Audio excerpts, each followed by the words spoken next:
આજે દેશ આખામાં સત્તા માટેનો મહાસંગ્રામ ચાલી રહ્યો છે। નેતાઓ એડી ચોટીનું જોર લગાવી રહ્યા છે।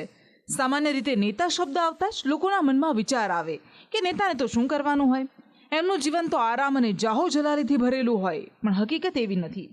સત્તામાં આવવા અને ટકી રહેવા માટે એમણે પણ ખૂબ પરસેવો વહાવવો પડતો હોય છે। અનેક પડકારોને ભેદવા દિવસ રાત એક કરીને જીત માટે જોતરાવવું પડે છે। આજે એક એવા નેતાની વાત જેમની રાજનીતિને, જેમની રણનીતિને કારણે તેઓ ચાણક્ય કહેવાયા। દેશના ગૃહમંત્રી અમિત શાહ, જેમણે યુપી જેવા અનેક રાજ્યો જ્યાં ભાજપ ગણી ગાંઠી સીટ જીતી શકતો હોય ત્યાં પક્ષને સત્તામાં લાવી વિપક્ષના સુપડા સાફ કરી દીધા। આજે ભાજપનો આ દિગ્ગજ ચહેરો, કેન્દ્ર સરકારમાં નરેન્દ્ર મોદી બાદ નંબર 2 એવા અમિત શાહ ગુજરાતને ગમરોળી રહ્યા છે। ત્યારે આજે વોટ યાત્રા અમિત શાહ સાથે।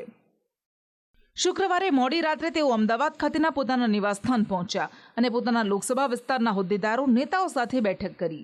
મોડી રાત સુધી તેઓ બેઠકો કરતા રહે છે, જે બાદ આજે સવારે 10 વાગે તેઓ પોતાના નિવાસસ્થાનેથી નીકળે છે। તેમના પત્ની સોનલબેન અને પુત્ર જય શાહ પણ તેમની સાથે છે। અમદાવાદ ખાતેનું એમનું આ ઘર, જ્યાં દેશની રાજનીતિમાં પગ મૂકતા પહેલા તેઓ અહીં રહ્યા છે। આજે પણ તહેવારો માણવા તો તેઓ પોતાના આ જ ઘરમાં આવે છે, પરિવાર સાથે સમય ગાળે છે અને પછી દિલ્હી જવા રવાના થઈ જાય છે। પણ આજે તેમણે ન માત્ર પોતાની પરંતુ બીજાની જીત માટે પણ મહેનત કરવાની છે। ઘરેથી તેઓ કારમાં નીકળીને હેલિપેડ ખાતે પહોંચે છે અને તેમનું હેલિકોપ્ટર રવાના થાય છે બોડેલી માટે, છોટાઉદેપુરના ભાજપ ઉમેદવાર જશુ રાઠવાના પ્રચાર માટે। અમિત શાહને કામ કરવાની સ્ટાઇલ નોખી છે, તેમની રાજનીતિ નોખી છે એવું રાજનીતિના જાણકારો અને તેમના નજીકના લોકો કહે છે। જ્યાં સુધી જીત ન મળે ત્યાં સુધી ન પોતે જંપે છે, ન કોઈને જંપવા દે છે। બપોરના 12:40 કલાકે તેમનું હેલિકોપ્ટર બોડેલીની ધરતી પર લેન્ડ થાય છે। ગાડીઓના કાફલા સાથે તેઓ નીકળે છે, સભા સ્થળે પહોંચે છે અને તેની 5 જ મિનિટમાં તેઓ સભાને સંબોધવાનું શરૂ કરે છે। કર્ણાટકમાં એમની સરકાર બની અને એમની સરકારે 4% મુસલમાનોને આરક્ષણ આપ્યું, રિઝર્વેશન આપ્યું, અનામત આપી। 4% મુસલમાનોને આપી એનો અર્થ તમે બક્ષી પંચની 4% અનામત લૂંટી ગયા। ભાઈઓ બહેનો, આ રાહુલ બાબા એન્ડ કંપની જો દેશમાં સત્તા પર આવશે તો મુસ્લિમ અનામત આપી એસસી એસટી ઓબીસી ની અનામત છીનવી લેશે। બોડેલી બાદ તેઓ વાંસદા માટે નીકળે છે અને 3 વાગ્યાની આસપાસ વાંસદા પહોંચે છે। વલસાડના ઉમેદવાર ધવલ પટેલ માટે તેઓ પ્રચાર કરવા અહીં આવ્યા છે। અહીં તેમના આકરા તેવર સાથે તેમણે કોંગ્રેસ પર પ્રહાર કરતા કહ્યું કે કોંગ્રેસ આદિવાસી વિરોધી પાર્ટી છે। આ વખતે કોંગ્રેસ પાર્ટી અને અર્બન નક્સલ પાર્ટી, આપ પાર્ટી, 2 પાર્ટી ભેગા થઈ આપણા આદિવાસી ક્ષેત્રની શાંતિ દોરવાનું કામ કરવાના છે। મને બતાવો ભાઈ, વલસાડની અંદર ઇન્ડસ્ટ્રીની ખંડની ચાલુ થવા દેવાય? જોરથી બોલો, થવા દેવાય? जंगल क्षेत्र में नक्सलवाद चालू थवा देवाय? समय बाकी है, कुछ ही घंटे का समय बाकी है और ताबड़तोड़ चुनावी सभाओं का दौर इस समय चल रहा है। आप देख सकते हैं कि पहली सभा जो गृह मंत्री अमित शाह ने छोटा उदयपुर में की थी, उसके बाद अब अपनी दूसरी सभा के लिए वो वांसदा में आए हैं। ये गांधी मैदान वांसदा का पूरा भरा हुआ है और यहाँ पर एक के बाद एक विपक्ष पर हमला करते हुए अमित शाह पे देख रहे हैं। तालियों की गड़गड़ाहट के बीच में चुनाव का ये दौर लगातार उनका जारी है। जैसा कि आप जानते हैं कि ये वलसाड़ की सीट है जहाँ पे अनंत पटेल कड़ा मुकाबला यहाँ पे होने जा रहा है और ठीक लगभग 24 घंटे के बाद जब चुनाव का प्रचार यहाँ पे खत्म हो जाएगा और ये कड़ा मुकाबला यहाँ पे है, उसी को देखते हुए आज की दूसरी सभा है और इसके बाद उनको तीसरी सभा दमन में भी करनी है और उसके लिए वो निकलेंगे यहाँ से थोड़ी ही देर के बाद। आज ताबड़तोड़ सभाओं का सिलसिला जारी है, सुबह से शुरू हुआ ये सिलसिला लगातार चल रहा है और आज रात तक लगातार इसी तरीके की सभाएं वहाँ पर चलती रहेंगी। 3 दिन का समय, बल्कि हम अब ये कह सकते हैं कि 2 दिन का समय ही बाकी है और ऐसे में तमाम तरीके के जो वार पलटवार है वो राजनीतिक रूप से चल रहे हैं। तो ये सभा है, यहाँ पर पूरा दिन आज हम अमित शाह के साथ हैं, उनकी सभाओं को कवर कर रहे हैं, देख रहे हैं कि किस तरीके से एक बड़े नेता को जो है दिन भर कितनी मेहनत करनी पड़ती है, कितना संघर्ष करना पड़ता है, और इस तरीके से चुनाव प्रचार के दौरान सभाओं में लगातार अपना संबोधन देना होता है। ये नारेबाजी का सिलसिला देखिए, जिताड़ सो का यहाँ से उद्घोष होता है और सामने से आवाज आती है हाँ, तो हाथ ऊपर करके जो समर्थन यहाँ पर इन सभा को मिल रहा है वो आपके सामने नजर आ रहा है।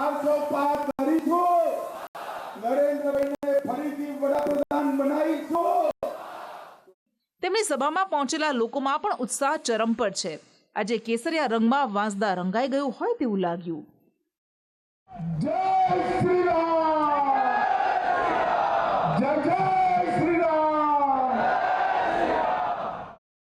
બોડેલી બાદ વાંસદા અને વાંસદા બાદ દમણ તેમની પ્રચાર यात्रा ચાલતી રહે છે।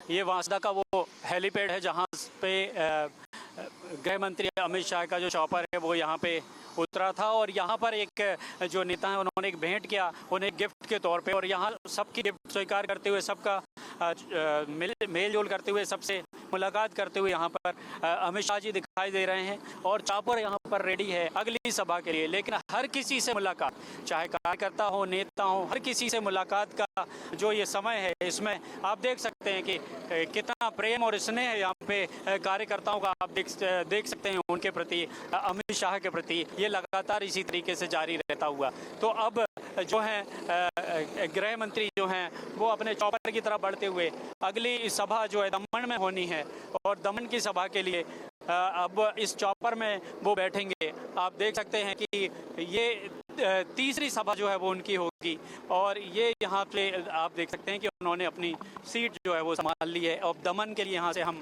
रवाना होंगे और कुछ बातचीत भी हम सर के साथ करेंगे। હેલિકોપ્ટર ટેક ઓફ થવાનું છે ત્યાં જ ભાજપના પીઢ નેતા નરોત્તમ પટેલ ત્યાં આવી પહોંચે છે અને અમિત શાહ તેમનું અભિવાદન ઝીલતા તેમના ખબર અંતર પૂછે છે।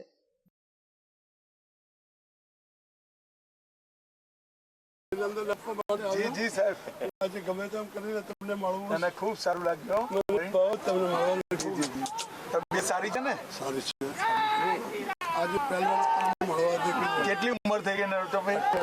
88। ચલો સેન્ચુરી लगाओ। આર્ટિકલ 70 જોતો હતો, પછી બહુ સ્પિરિટ લાગ્યો કે તમને આજે મળો। ના ના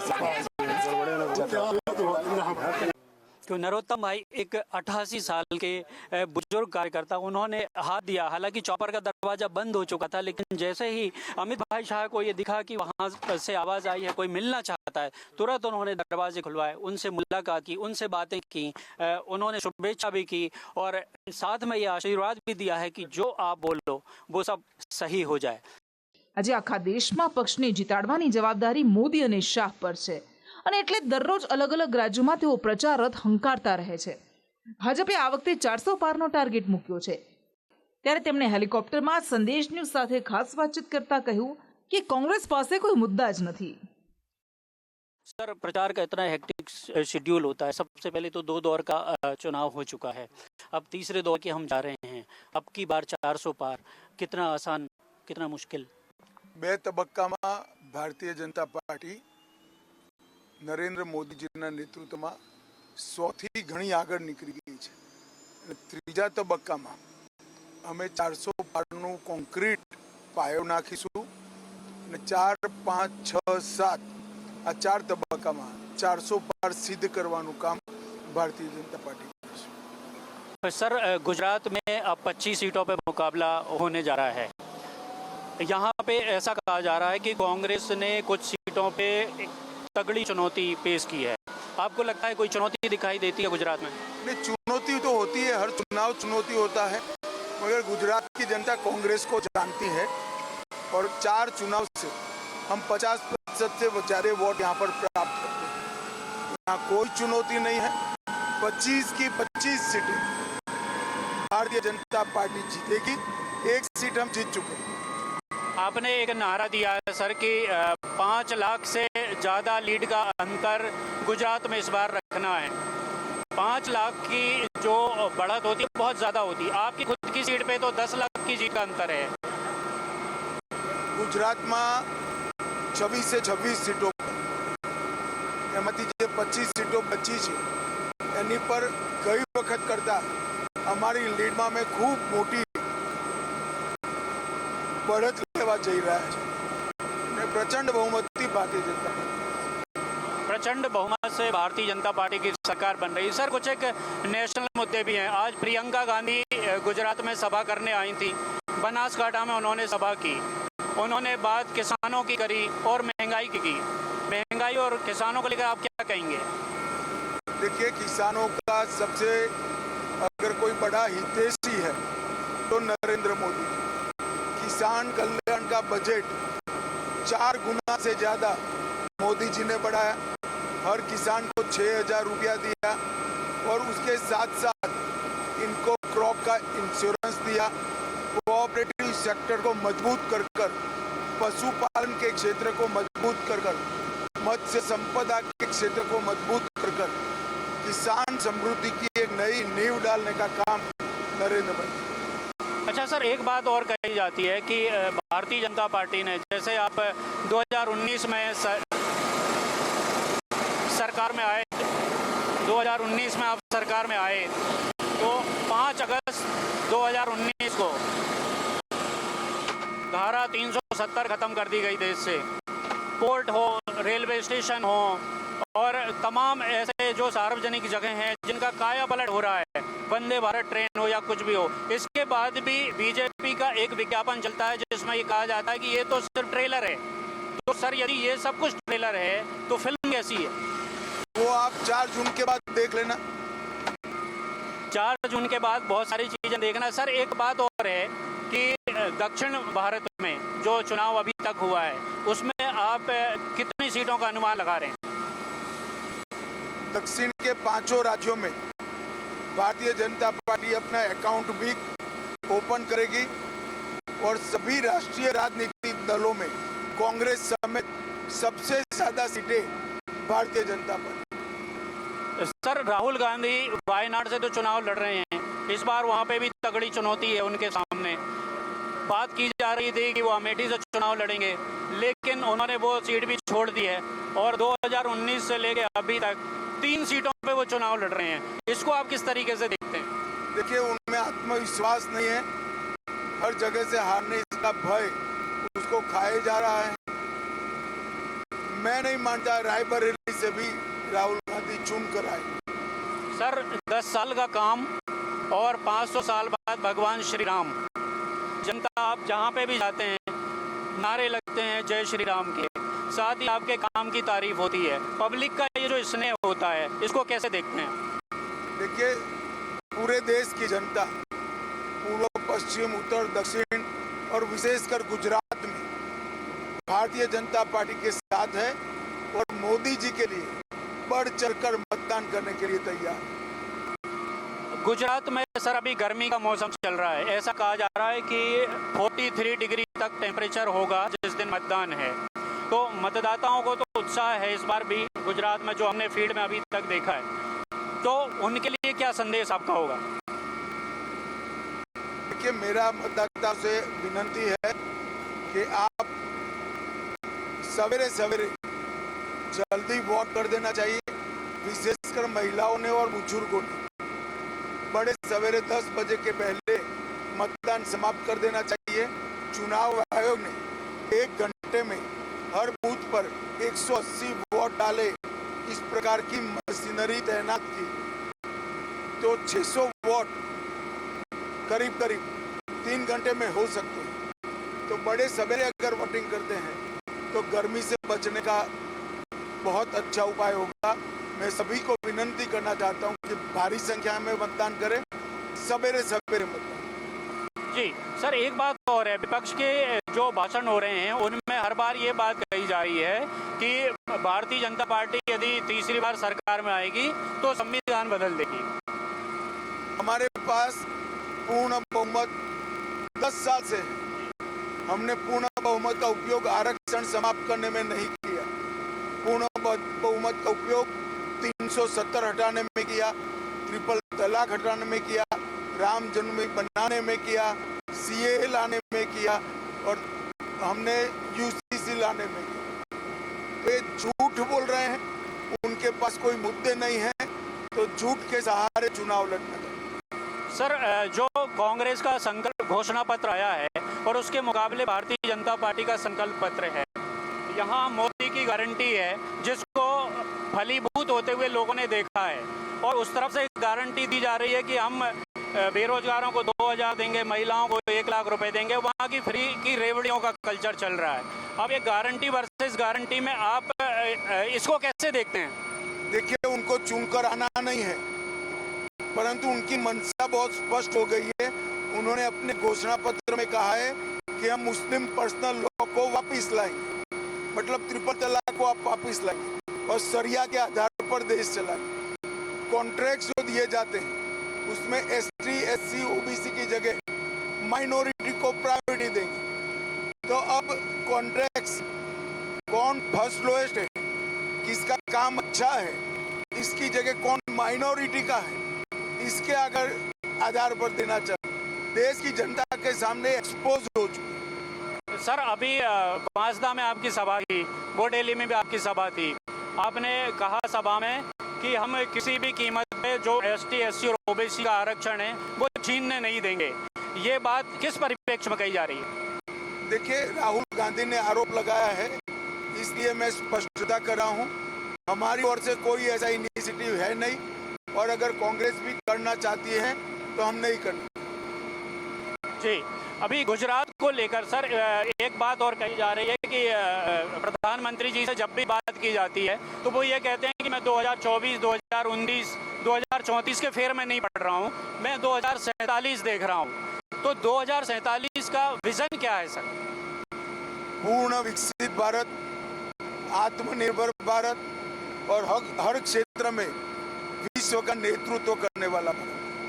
अच्छा, एक बात और सर है कि जो सऊदी अरब के देश हैं, हमारे उन देशों को लेकर अक्सर विपक्ष सवाल उठाता रहा है, लेकिन हर बार जहां पर भी प्रधानमंत्री गए हैं वहां का श्रेष्ठ सम्मान जो है वहां का उनको मिला है। विपक्ष के लिए तो ये मुंह पे एक तरीके से उनके तमाचा जैसा है। तो ये जो संबंध है हमारे जो सऊदी अरब जैसे देशों के साथ, दुबई है, उनके देशों के साथ, इसको कैसे देखते हैं आप? देखिए, 17 देशों ने अपना सर्वोच्च नागरिक सम्मान नरेंद्र मोदी जी को दिया है। ये हम सब के लिए, हर भारतीय के लिए गौरव का विषय। આમ હેલિકોપ્ટરમાં સંદેશ ન્યૂઝ સાથેની ખાસ વાતચીતમાં તેઓ કહે છે કે ભારતીય જનતા પાર્ટીનું સપનું એક વિકસિત સમૃદ્ધ ભારતનું છે। આ વખતે ભાજપે 400 પારનો ટાર્ગેટ મૂક્યો છે અને તેને હાંસલ કરવાની સૌથી મોટી જવાબદારી નરેન્દ્ર મોદી ઉપરાંત અમિત શાહના શિરે છે।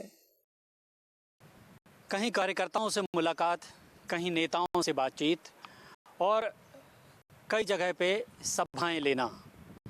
3 सभाएं, छोटा उदयपुर, वलसाड़ और दमन, तीनों ही एक तरीके से हम देखें तो 2 सीटों पे यदि हम बात करें, वलसाड़ और छोटा उदयपुर आदिवासी बहुल इलाके, जहां पर सभाएं आज अमित शाह ने की, और एक दूसरी जो सीट है दमन, यहां पर भी काफ़ी टफ मुकाबला माना जा रहा है, तो यहां पर भी सभा ली है। तीनों सभाओं को संबोधित करने के दौरान जब चॉपर में सफ़र करते हैं अमित शाह, तो अपने जो काम हैं वो चॉपर में ही निपटा लेते हैं। सुबह का नाश्ता कहीं होता है, दोपहर का लंच कहीं करते हैं और डिनर के लिए कहीं और ही शेड्यूल होता है। तो इस तरीके का होता है एक नेता का पूरा दिन, और इसी संघर्ष, इसी मेहनत के बाद जो है एक नेता लीडर कहलाता है। वोट यात्रा में आज बस इतना ही। प्रशांत नेमा, कैमरामैन विजय भड़वाड़ के साथ दमन से, संदेश न्यूज़।